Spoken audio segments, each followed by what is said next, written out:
Innover, créer son entreprise, cela peut s'avérer compliqué. Même lorsqu'on est très motivé, il faut du soutien et des contacts. Au Fénois, une association à portée nationale existe, c'est la French Tech Polynésie.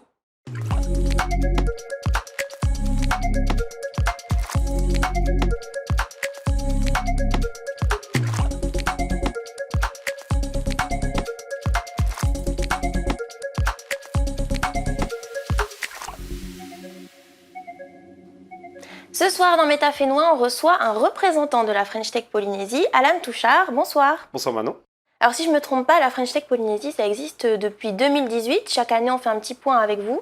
Mais en fait, pour plein de gens, c'est encore un peu flou. Donc, quelles sont les missions de la French Tech Polynésie ? Alors la French Tech Polynésie, on est une association et donc on regroupe et on fédère les startups et entreprises innovantes au Fénois et on les met en réseau également avec le réseau et la mission French Tech internationale puisqu'il y a des communautés et donc des capitales French Tech qui sont présentes à travers le monde entier, en Calédonie, à La Réunion, en métropole. Et donc on met en réseau toutes ces startups et on les représente lors des événements internationaux comme le CES de Las Vegas ou par exemple Vivatech à Paris en janvier dernier.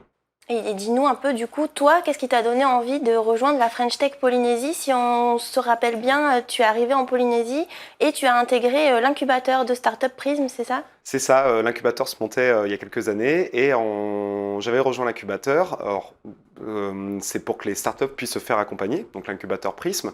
Mais une fois qu'elles se sont fait accompagner pendant 6 mois à 1 an, derrière, elles restent dans le réseau et dans l'écosystème innovant. Et souvent, elles nous rejoignent derrière à la French Tech, puisqu'après, elles ont besoin d'être représentées, de se fédérer, de se connecter avec d'autres startups et d'autres partenaires. Et donc, c'est tout l'attrait de la French Tech et de ce réseau.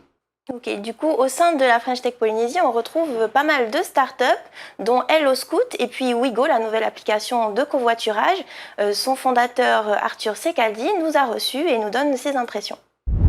On est dans le démarrage de Wigo, mais alors ce qui est important quand on démarre, c'est de faire connaître. Et donc la French Tech, forcément, ça nous accompagne pour faire connaître Wigo. On organise notamment avec la French Tech Polynésie un échange sur la mobilité. La mobilité en Polynésie, qu'est-ce que ça représente, qui sont les différents acteurs. Et donc Wigo, à ce titre-là, participe et vient présenter sa solution. Grâce à la French Tech Polynésie, j'ai eu 2 cas très concrets, c'est que Wigo en fait, a pu participer à 2 concours qui se passent en France. Le premier qui était en octobre dernier, qui s'appelle Innovation Outre-mer, qui est un concours qui est toujours ouvert d'ailleurs, qui est un concours de start-up pour toutes les entreprises d'outre-mer. Et donc on peut candidater, c'est gratuit. Et l'année dernière, il y a eu un appel à projet de la French Tech Polynésie qui offrait en plus un billet d'avion pour aller à Innovation Outre-mer à la finale, parce qu'on était finaliste. Donc ça, c'était le premier cas super concret. C'est très intéressant de pouvoir se retrouver dans le monde de l'innovation, en particulier des Outre-mer, parce qu'on a des problématiques communes étant dans les îles, donc c'est cool. Et un deuxième cas, c'est qu'on a pu avoir, grâce à la French Tech Nouvelle-Calédonie, avec qui il y a des liens très forts, un stand à Vivatech à Paris au mois de juin dernier. Donc ça nous a vraiment permis de encore rencontrer les partenaires financiers, rencontrer les partenaires avec lesquels on travaille, et puis voir les copains qui ont des startups en Nouvelle-Calédonie. Alors Alan, un dernier mot, qu'est-ce que tu aurais envie de dire aux entrepreneurs qui auraient envie de rejoindre la French Tech Polynésie ?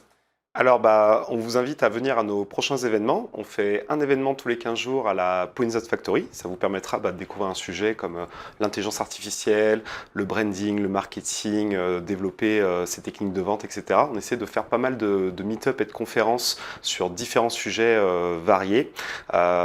Également, on les invite aussi à suivre notre newsletter sur LinkedIn.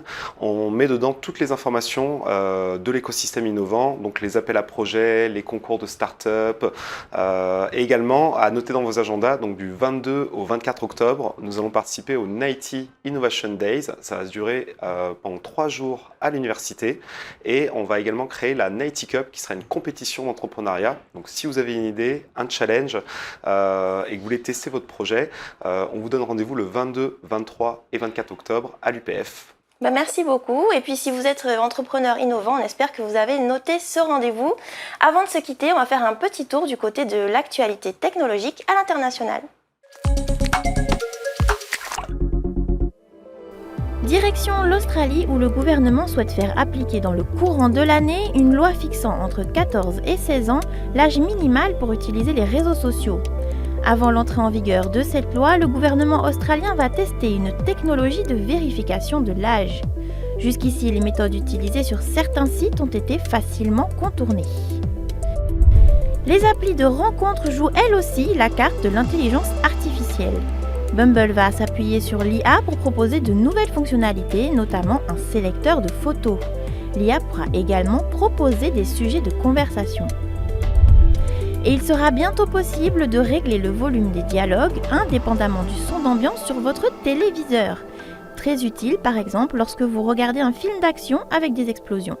Si certaines télés haut de gamme sont déjà équipées de cette technologie, elles devraient bientôt s'étendre à tous les nouveaux appareils, même les plus abordables. Merci à tous d'avoir suivi ce numéro de Métafénois. On se retrouve la semaine prochaine. En attendant, restez connectés. Nana!